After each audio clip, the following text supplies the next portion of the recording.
Good morning, students. How are you all? I hope you all are doing good at your home. So, student, today our subject is English, and we completed in the previous lecture our answer the following questions or our question answers. हमने 4 तक कर लिया था as we done, right? So, today we will continue our question answer portion. Okay, and in this, what you have to do is open your rough notebook जहाँ पे आपने question number 4 तक लिख लिया था. अब आप उस नोटबुक में क्या करेंगे, you will write your question number 5. उसको लिखने के बाद फिर आप नीचे आंसर लिखेंगे. जो आंसर मैं आपको बता रही हूँ आप उसे कॉपी करेंगे. Okay, so the question is, आप क्या लिखेंगे, डिस्कस द करेक्टर ऑफ क्लाउडिन. आपको क्लाउडिन का करेक्टर को डिस्कस करना है. ठीक है, तो हम क्या लिखेंगे, फर्स्ट में Claudine was not to be defend. अब आप क्या करेंगे, जैसे मैंने आपको पहले बताया था, वीडियो पॉज करेंगे. या तो आप पहले क्वेश्चन पूरा समझ लें उसके बाद लिखें वीडियो पॉज करके, या आप अभी वीडियो पॉज करके पहले से नोटबुक में उतार लें and after that you will understand the meaning of this question. Okay, so the answer is Claudine was not to be defeated in anything. जो Claudine थी उसे हम किसी भी चीज में डिफीट नहीं कर सकते थे, ना वो करती थी. ठीक है, if she did have to put on games, clothes, shoes and appear on the field or court, she would feel sick and have to go off. ठीक है, अगर उसे हम कह देते कि वो गेम्स में आ जाए या कपड़े पहन के या शूज डाल के वो कहाँ अपीयर, मतलब वहाँ पे रहना, कि वो वहाँ पे आ जाए फील्ड पे या किसी कोर्ट पे, मतलब या ग्राउंड पे या किसी कोर्ट में जो बैडमिंटन कोर्ट होता है या फुटबॉल कोर्ट होता है उसमें आ जाए, तो वो क्या फील करना शुरू कर देती थी, सिक. सिक मतलब बीमार. And have to go off, और वो वहाँ से जाना चाहती थी. It was simply amazing how she manage to slide out of the things she disliked. और ये चीज़ उसके लिए बहुत ज़्यादा अमेजिंग थी. एज सो हमारा वो क्वेश्चन कंप्लीट हो गया है. So our next question is question number 6 and what you have to do is same आप अपने इसी क्वेश्चन नंबर 5 के नीचे क्वेश्चन नंबर 6 लिख दोगे एंड उसके बाद आपका क्या आ जाएगा, why and to whom did Claudine complain against Mirabel. जो क्लाउडिन थी किसको, जो क्लाउडिन ने मिराबेल के अगेंस्ट किसको कंप्लेंट की थी, क्यों और किसको कंप्लेंट की थी. हूँ मतलब किसको, वाई मतलब क्यों. जो क्लाउडिन है उसने कंप्लेंट क्यों की थी मिराबेल को. So answer is Claudine complain to her aunt against Mirabel. जो क्लाउडिन थी उसने जो कंप्लेंट की थी, मतलब जो शिकायत की थी मिराबेल की किसको की थी, अपनी आंट को. Okay, against Mirabel because she had not been made sports captain for the school that term as she had hoped. और क्योंकि वो उससे इसलिए कंप्लेंट की थी क्योंकि उसको ये लगा था कि जो हमारा स्पोर्ट्स कैप्टन है वो उसे नहीं बनाया गया, क्योंकि उसने यही सोचा था. So our next question is, discuss with Carlotta, Claudine, Felicity and Anne Marie due to pass the mid term. आप डिस्कस करिए क्या बातें ये सब उस टाइम कर रहे थे. आपने ये क्वेश्चन लिख लिया है नोटबुक में, तो अब हम इसका आंसर लिखेंगे. There was a lot of hard work done in the little studies that mid term.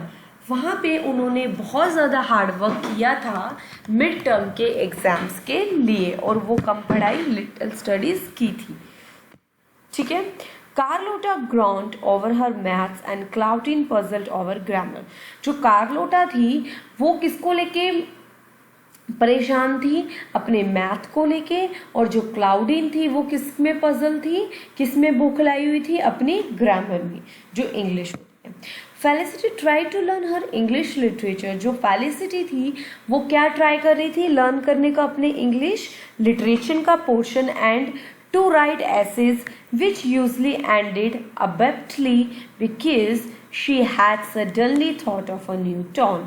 और जो फेलिसिटी थी वो क्या कर रही थी, वो ट्राई कर रही थी इंग्लिश लिटरेचर को पढ़ने का और लिखने का. किन एसेस को, जो हम जिसे हम बोल देते हैं हम पैराग्राफ्स या हम ऐसे लेटर लिखते हैं, राइट.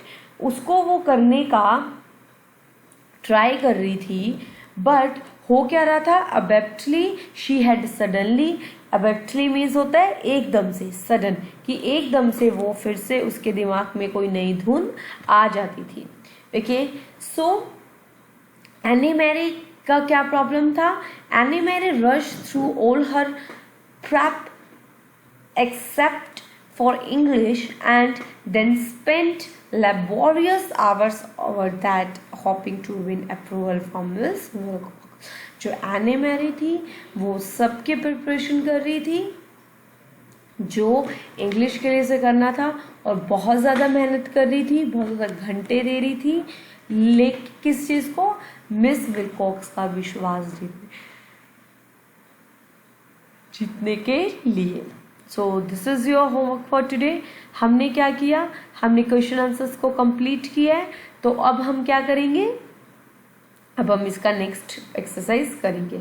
प्ले विथ वर्ड्स तक हम करेंगे यहाँ तक, and next the speaking skills, और जो हमारी लिसनिंग और लर्निंग लैंग्वेज है, ये हमारा ग्रामर पोर्शन है, वो हम बाद में कंप्लीट करेंगे हमारी ग्रामर की वीडियोस में।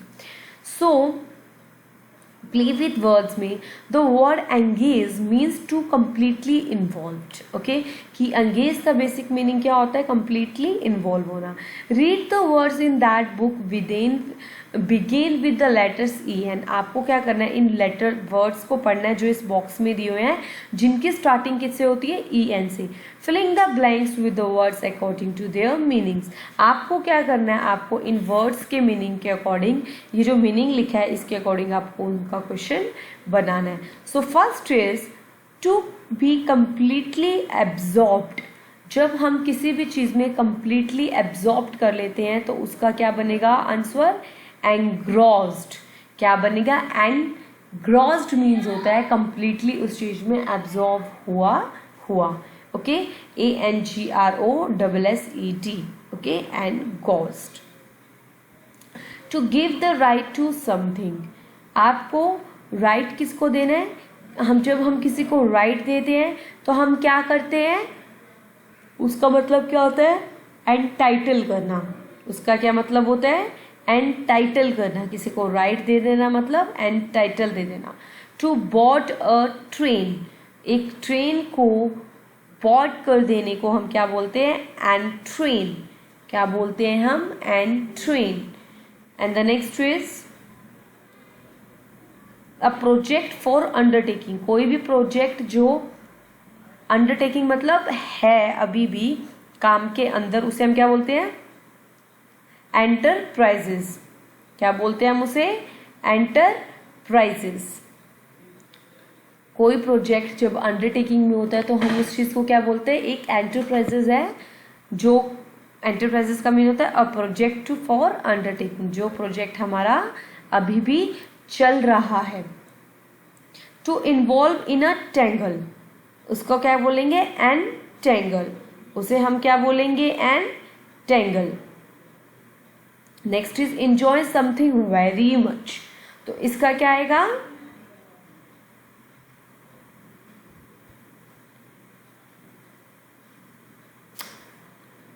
एनरप्टेड, एनरैप्चर्ड, एनरैप्चर्ड। हम इसे क्या बोलेंगे, एनरैप्चर्ड। ओके, जब हम किसी चीज को बहुत अच्छे से इंजॉय करते हैं तो उसे क्या बोलते हैं हम, enraptured. Here is enraptured, ENRAPTURED। Okay, enraptured. The next one is to make angry. जब हम किसी को बहुत ज्यादा गुस्सा दिला देते हैं तो उसे हम क्या बोलते हैं, एनरेग। क्या बोलते हैं, एनरेग। ठीक है। And the next is to tempt. To tempt means होता है, क्या होता है टू टेम्प्ट मीन, एंटाइज। क्या होता है, एंटाइज, ENTICE। Okay. And the next is the study of insects. Insects की स्टडी को हम क्या बोलते हैं, एंटोमोलॉजी। क्या बोलते हैं, एंटोमोलॉजी। ठीक है, तो हम यहाँ पे ये लिख देंगे। अब हमें क्या करना है, कुछ सेंटेंसेस को फ्रेम करना है ऑन 5 अबव वर्ड्स। इनमें से कोई भी वर्ड उठा के हम इन सेंटेंसेस को मेक कर लेंगे। और ये आपके लिए होमवर्क है, आपको ये होमवर्क करके आपको सेंड करना है अपने फीडबैक सेक्शन में, और आपको अपने टीचर्स को भी चेक करवाना है. So this is a video from Cosmont International School. Have a good day, students.